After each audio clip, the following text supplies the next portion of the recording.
அத்தனை பேர் வந்திருக்கீங்க, நன்றி. ஃபஸ்ட்டு என்னோட நன்றி சொல்லணுன்னா என்னோட டைரக்டர் சாருக்கு தான் சொல்லணும். அவர் பார்க்கறதுக்கு ஆக்சுவலாக குழந்தை தான், இயல்பாகவே வந்து அவர் குழந்தை தான். இந்த செட்லி ஆகட்டும், அவர் பேசுகிற விதமாகட்டும், அப்ரோச் பண்ணுற விதமாகட்டும், அப்படியே குழந்தைத்தனமாக இருக்கும். வாய்ப்பு கொடுத்ததுக்கு நன்றி சார். என்னை அழகாக காமிச்ச சாலமன் சார், நன்றி சார். ஃப்ரேம்ஸ் எல்லாம் அவ்வளோ பியூட்டிஃபுல்லாக வச்சு என்னை அவ்வளோ அழகாக காமிச்சதுக்கு ரொம்ப நன்றி சார். இந்த ஈவெண்ட்டோட ஹீரோ இளமாறன் சார். நான் பாட்டு கேட்ட உடனே சொன்னேன் சாலமன் சார் கிட்ட, ஞாபகம் இருக்கா சார்? சார் இது வந்து பிளேலிஸ்ட்டில் கண்டிப்பாக எல்லாத்துக்கும் வரும் அப்படின்னு சொல்லியிருந்தேன். சொன்ன மாதிரியே வந்து எல்லாத்துக்கும் ஒரு ஃபேவரட் சாங்காக அமைஞ்சிருக்கு. எடிட்டர் சார் அகமத் ப்ரோ, நாங்கள் ப்ரிவ்யூ ஷோவில் பார்த்தோம், அவ்வளோ கிறிஸ்பாக எடிட் பண்ணியிருந்தாரு, நல்லா இருந்துச்சு. Thank you bro, thank you so much. Dialogue writers Hemant bro, நானும் அவரும் ரொம்ப நிறைய டிஸ்கஸ் பண்ணியிருப்போம் அந்த படத்தில். எனக்கு என்ன சேஞ்சஸ் வேணுனாலும் அவர்கிட்ட தான் கேட்பேன், வித் டைரக்டர் சாரோட அப்ரூவலோட. அந்த ஃப்ரீடம் வந்து டைரக்டர் எனக்கு கொடுத்துருந்தாரு. Hemanth bro, thank you so much. அப்புறம் என் கூட நடித்த கோ ஆர்டிஸ்ட் எல்லாருக்கும் நன்றி. ஹரிஷா, சாஸ்தா, அதுக்கப்புறம் இன்னும் ஆல்ரெடி தெரியும், எல்லாருக்கும் நன்றி. இப்போது என்ன சொல்கிறது, ரொம்ப நர்வஸாக இருக்குது. இது என்னோட முதல் ஸ்டேஜ் தான் ஆக்சுவலாக. ட்ரீம் கேர்ள் அப்படிங்கிற பேச்சு ஸ்டார்ட் ஆச்சு. அந்த மீரா படத்தில் நான் ஒரு உதவி எடிட்டராக நான் வேலை பார்த்த காலத்தில் வந்து பிசி சார் வந்து லெலிங் டிஜன் சார்கிட்ட வந்துட்டு போயிட்டுருப்பாங்க.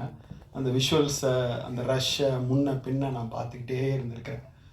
அப்படி ஒரு மேதை ஆக்சுவலாக. எப்படி இசைஞானி அவர்களை வந்து நம்ம கொண்டாடுறோமோ அதுக்கு எந்த விதத்திலும் குறைவில்லாத இந்தியாவின் ஒரு மகத்தான ஒளிப்பதிவு மேதைனா வந்து பிசி சாரை சொல்லலாம். பிசி சார் படங்கள் பார்த்த பிறகு தான் வீடு இவ்வளோ அழகா அப்படின்னு மௌன ராகத்தில் தெரிஞ்சிச்சு. அதுக்கு முன்னாடி வரைக்கும் வீடு அழகுன்னு தெரிஞ்சதில்லை, வீடு அவ்வளோ அழகா, ஒரு காட்டன் புடவை அவ்வளோ அழகா அப்படின்னு தெரிஞ்ச படம் வந்து மௌன ராகம்.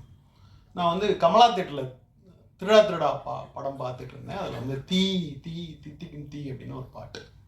நம்ம ஊரில் இருக்கிற மியூசியம் இவ்வளோ அழகா அப்படின்னு அந்த பாட்டு வர்றப்போ ஒரு கட்டத்தில் அந்த லைட்லாம் ஆஃப் ஆகி திருப்பி ஆன் ஆகும். மொத்த தேட்டரும் கமலா தேட்டரில் கைதட்டி குமிச்சிச்சு.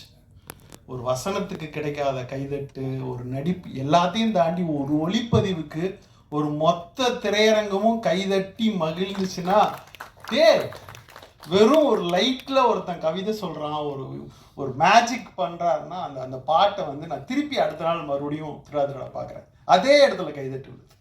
ஸோ ஒரு ஒளிப்பதிவுக்கு ஒரு கைதட்டை ஒருத்தர் வாங்கி தந்துட முடியும்னா அதுக்கு பிறகு கூர்மையாக அவர் படங்களை பார்க்க ஆரம்பித்தா, அப்போ நாயகனில் பார்த்தா மெதுவாக நாயகன் வளர வளர வளர வளர ஆஃப் லைட்டில் இருக்க நாயகன் அப்படியே கொஞ்சமாக அவர் மரணமாகிறப்ப ஒரு பிரைட் லைட்டில் இறந்து போவார்.